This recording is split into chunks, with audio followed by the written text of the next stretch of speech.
நேற்று நேற்று இரவு புயல் காற்று, இன்று இதமான காலை தென்றல். இந்த இதமான காலை தென்றலில் அனைவருக்கும் இனிய காலை வணக்கம். இன்று ஒரு குறள். அதிகாரம் 13.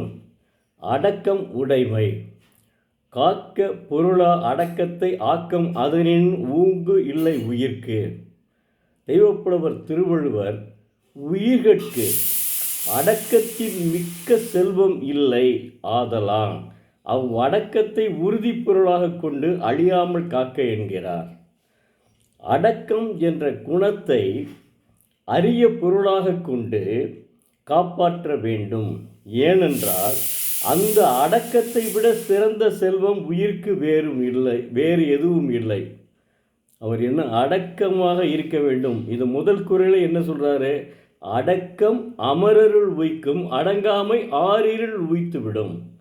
ஒருவன் அடக்கமாக இருந்தால் அவன் தேவருலகத்தில் செல்ல முடியும். அடக்கம் இல்லாமல் இருந்தால் அவன் இருள் சூழ்ந்த தீமையில் சென்று விடுவான். இதனைத்தான் தெய்வப்புலவர் உணர்த்துகிறார். இதெல்லாம் ஒவ்வொருவனும் படிக்கணுங்க. அப்போ தாங்க அவனுக்கு கொஞ்சமாவது ஆஹா இப்படிலாம் ஒரு தெய்வப்புலவர் சொல்லியிருக்கிறாரே, நாம் அடக்கமோடு இருக்க வேண்டும் என்ற எண்ணம் வரும். இத்தனையோ அதாவது அடுத்த ஒரு குறளையும் பேசிடுவோம். அடுத்த ஒரு குறள், அதாவது அஞ்சாமை ஈகை. குறள் எண் 382, அதிகாரம் 39. அஞ்சாமை ஈகை அறிவு ஊக்கம் இந்நான்கும் எஞ்ஞாமை வேந்தற்கு இயல்பு. அதாவது தெய்வப்புலவர் திருவள்ளுவர் அரசனுக்கு இயல்பாவது திண்மையும் கொடையும் அறிவும் ஊக்கமும் என்னும் இந்நான்கு குணமும் இடைவிடாது நிற்றல். அதாவது சுருக்கமாகவும் சொல்கிறேன், மன உறுதி. அதாவது திருவள்ளுவர் சொல்ல இயல்பாக திண்மையும்ன்றது மன உறுதி. அதுக்கடுத்து கொடை அறிவு கண்டிப்பாக இருந்தாகணும், இல்லைன்னா மனிதனே கிடையாது. அறிவு ஊக்கம் ஆகிய இந்நான்கும் எப்பொழுதும் குறையாமல் இருத்தலே அரசனுக்கு இயல்பாகும். இதையெல்லாம் எதுக்கு அரசன் இருக்கையே சொல்லியிருக்காரு. இது பூரா இப்போ நம்ம மக்களாட்சியில் இருக்கிறோம். மக்களாட்சியிலே பிரதம மந்திரி இருக்கிறார் மத்தியிலே. இங்கே மாநிலங்களுக்கு ஒவ்வொரு முதல் மந்திரி இருக்கும். இவர்களுக்கெல்லாம் இத்தகைய குணங்கள் தேவை. தயவுசெய்து அரசியல்வாதிகளும் படியுங்கள் திருக்குறளை, அதன்படி நடங்கள். அதுதான் மக்களுக்கு நல்லது நடைபெறும். இதுதான் இன்றைய குறள். அடுத்து என்னென்னா, அவர் நிறைய குறள் சொல்லியிருக்காரு. அது ஒவ்வொன்றையும் நம்ம இன்னும் சொல்லிகிட்டே இருக்கிறோம். இது 2வது குறள் தான் ஒவ்வொன்றையும் ஆரம்பிச்சிருக்கேன்.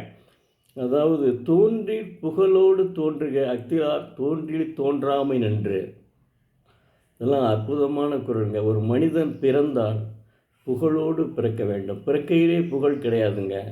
நம்ம குறிப்பாக நம்முடைய கலைமாமணி முனைவர் ஞானசம்பந்தன் ஐயா அவர்களை எடுத்துக்கொள்வோம்.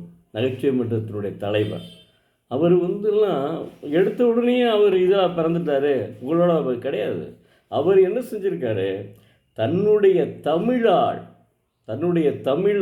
தன்னுடைய அப்பா தமிழாசிரியர் என்பதால் அதனால் வளர்ந்து அவர் தமிழால் இன்றைக்கி உலகம் சுற்றும் வாலிபனாக திகழ்ந்து வருகிறாருங்க.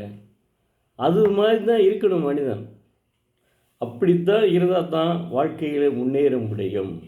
சும்மா நம்ம ஏதோ ஒரு இடத்துக்கு வந்தோம் போனோம் ஒரு இதை பார்த்தோம் அப்படின்றது மாதிரி நான் இருக்கக்கூடாதுங்க. அது நல்லது அல்ல. அது மட்டும் எப்போவும் நான் நிறைய குறள் வள்ளுவர் சொல்கிறத நம்ம பின்பற்றினோம் என்றால் நிச்சயமாக நம் வாழ்க்கை முன்னேறும். அப்படி அவர் நிறைய குறள்களை சொல்லியிருக்கிறார். அதனால் நாம் அவற்றை பின்பற்றி நடக்க வேண்டும். நன்றி, வணக்கம். நாளை மீண்டும் ஒரு குறளை பார்ப்போம்.